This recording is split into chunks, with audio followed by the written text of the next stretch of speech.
सो hey guys, आज की video में मैं आप लोग से बात करने वाला हूँ ऑप्टिकल आइसोमरिज्म के बारे में। करते हैं वीडियो को। गाइस, सबसे पहले बात करते हैं कुछ थ्योरी की। ठीक है, तो सबसे हमारे पास दो तरह की लाइट होती है। एक तो होती है हमारे पास ऑर्डिनरी लाइट,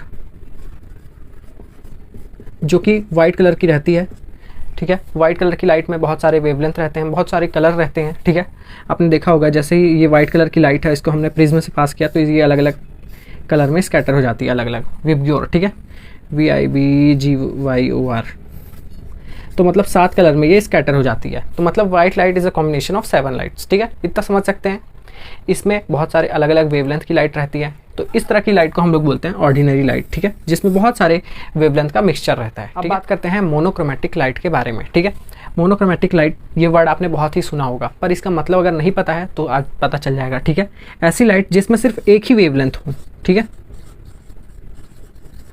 वो होती है हमारी मोनोक्रोमेटिक लाइट। ठीक है, मतलब कि ऐसी लाइट जिसमें सिर्फ एक ही वेवलेंथ प्रेजेंट हो और कोई वेवलेंथ प्रेजेंट नहीं हो। मतलब कि जैसे ऑर्डिनरी लाइट है, इसमें 7 वेवलेंथ 7 कलर प्रेजेंट है। ठीक है, पर मोनोक्रोमेटिक लाइट ऐसी लाइट होती है जिसमें सिर्फ एक ही तरह का वेवलेंथ हमें मिलता है। ठीक है, बाकी वेवलेंथ नहीं मिलता। बढ़ते हैं हम प्लेन पोलराइज्ड लाइट के ऊपर। ठीक है, तो हमारे पास ऐसी लाइट रहती है जिसमें एक ही डायरेक्शन में सारी बीम निकलती है। मतलब कि एक ग्रुप ऑफ लाइट का बीम निकलता है सिर्फ एक ही डायरेक्शन में, बाकी डायरेक्शन में नहीं निकलता।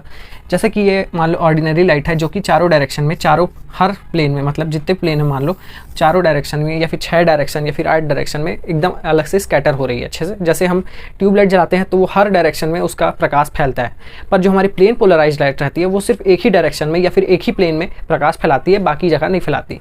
इसका बहुत ही बढ़िया एग्जाम्पल है लेज़र लाइट। ठीक है, लेज़र लाइट आपने बचपन में जरूर खेला होगा उससे। ठीक है, तो आप पता रहता है जैसे ही आप चालू करते हो तो बस एक ही पॉइंट में बस रहती है, तो वो जो बीम रहती है, लाइट की बीम रहती है, सिर्फ एक ही पॉइंट में मारती है बीम और इसका प्रकाश फैलाती है सिर्फ इतनी ही जगह में, बाकी जगह में नहीं फैलाती। जबकि हमारी जो ऑर्डिनरी लाइट रहती है वो चारों साइड में प्रकाश फैलाती है। फॉर एग्जांपल आपके घर में ट्यूबलाइट लगी होगी, CFL के बल्ब लगे होंगे। ठीक है, जो भी हमने अच्छे से पढ़ लिया कि कितने तरह की लाइट होती हैं, तो अब हमें आगे समझने में आसानी होगी। अब बढ़ते हैं हम ऑप्टिकल आइसोमेरिज्म अपने मेन टॉपिक के ऊपर। ठीक है, तो हम जब नॉर्मल लाइट को, ठीक है, हमारे पास जब नॉर्मल लाइट रहती है, फिर हम उसको किसी ऑप्टिकल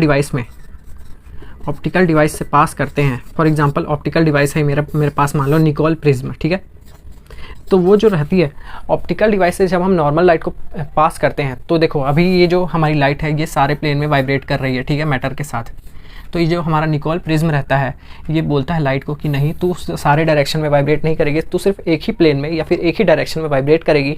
तो इसीलिए और बाकी जो डायरेक्शन की जो लाइट रहती है ये उसको रिफ्लेक्ट कर देता है। सिर्फ एक ही जो हमारी डायरेक्शन की लाइट रहती है या फिर एक ही प्लेन की लाइट रहती है उसको बस पास करने देता है। तो मतलब कि यही हमारा काम रहता है निकोल प्रिज्म का, कि नॉर्मल लाइट को जैसे ही हम पास करते हैं निकोल प्रिज्म या फिर किसी भी ऑप्टिकल डिवाइस में, तो वो नॉर्मल लाइट कन्वर्ट हो जाती है plane polarized light. So guys, वो थी आधी पिक्चर। अब बढ़ते हैं पूरी पिक्चर की तरफ। फिर से एक बार बताता हूँ, हमने एक नॉर्मल लाइट ली। ठीक है, हमने उसको एक ऑप्टिकल डिवाइस में डाला जो है हमारा निकोल प्रिज्म। तो जैसे ही हमने उसको डाला, नॉर्मल लाइट को हमने जैसे ही डाला निकोल प्रिज्म में, तो हमारी वो नॉर्मल लाइट कन्वर्ट हो गई प्लेन पोलराइज्ड लाइट में। ठीक है, अब मेरे को चेक करना है कि मेरा जो कंपाउंड है ऑप्टिकली एक्टिव है या नहीं। तो मैंने जैसे ही प्लेन पोलराइज्ड लाइट किसी ऑप्टिकली एक्टिव सब्सटेंस में पास की, तो मेरी जो प्लेन पोलराइज्ड लाइट थी वो रोटेट करने लगी। क्लॉकवाइज रोटेट करेगी या फिर एंटी क्लॉकवाइज। ठीक है, तो अगर वो क्लॉकवाइज रोटेट कर रही है तो उसको बोलेंगे डेस्ट्रो रोटेटरी या फिर राइट साइड। ठीक है, राइट साइड रोटेट करेगी तो उसको डेस्ट्रो रोटेटरी बोलेंगे। अगर वही हमारी जो प्लेन पोलराइज्ड लाइट है वो अगर लेफ्ट साइड रोटेट कर रही है तो उसको लेवो रोटेटरी बोलेंगे। और यही सारी चीज़ रिकॉर्ड होगी हमारी एनालाइज़र में। ठीक है, तो ये एनालाइज़र एनालाइज करता है कि प्लेन पोलराइज्ड लाइट किस डायरेक्शन में रोटेट कर रही है, रोटेट कर भी रही है या नहीं कर रही है। अगर वो रोटेट कर रही है तो हमारा जो कंपाउंड होगा, जो इसमें रहता है पोलरीमीटर ट्यूब में, हमारा जो कंपाउंड रहेगा या फिर सब्सटेंस रहेगा वो रहेगा हमारा ऑप्टिकली एक्टिव सब्सटेंस। अगर वो रोटेट नहीं करेगी तो हमारा जो कंपाउंड रहेगा वो रहेगा हमारा ऑप्टिकली इनएक्टिव सब्सटेंस। तो ये जो आपको पूरे पीछे डिवाइस दिख रहा है, मतलब ये जो पूरा हमारा सेक्शन दिख रहा है, एक पार्ट दिख रहा है, ये सारे पार्ट है हमारा पोलरीमीटर का। ठीक है, जिसमें हमारी जो नॉर्मल लाइट रहती है वो रहती है सोर्स लाइट। ठीक है, जो हमारी रहता है ज़्यादातर सोडियम लैंप वाली लाइट रहती है। मतलब कि सोडियम लैंप हमारा जो रहता है वो येलो कलर की लाइट देता है, एक ही वेवलेंथ की लाइट रहती है। ठीक है, पहले तो एक ही वेवलेंथ की लाइट रहती है, उसको हमने जैसे ही निकोल प्रिज्म से पास किया तो प्लेन पोलराइज्ड लाइट बन गई। तो ये हो गया हमारा सबसे पहला पार्ट सोर्स का। ठीक है, तो हमारे पास सोर्स है और ये दोनों पार्ट को मिला के हमारा बनता है पोलराइजर। ठीक है, उसके बाद हम एक ऑप्टिकली एक्टिव सब्सटेंस लेते हैं जिसको हम डालते हैं पोलरीमीटर ट्यूब में। वो ऑप्टिकली एक्टिव सब्सटेंस इनमें से कोई सा भी हो सकता है। ये सारे जो हमारे ये लिखे हैं एग्जांपल मैंने, sugar, glucose, lactic acid, tartaric acid, ये सारे ऑप्टिकली एक्टिव सब्सटेंस हैं। इन्होंने प्लेन पोलराइज्ड लाइट को रोटेट कर दिया। अब देखो जैसे ही ये इससे पोलरीमीटर ट्यूब से पास हुआ तो वो चला गया डायरेक्ट एनालाइज़र के पास। फिर एनालाइज़र डिटेक्ट करता है कि प्लेन पोलराइज्ड लाइट रोटेट हुई है या नहीं। अगर वो रोटेट हुई है तो वो किस डायरेक्शन में रोटेट हुई है वो भी देखता है एनालाइज़र।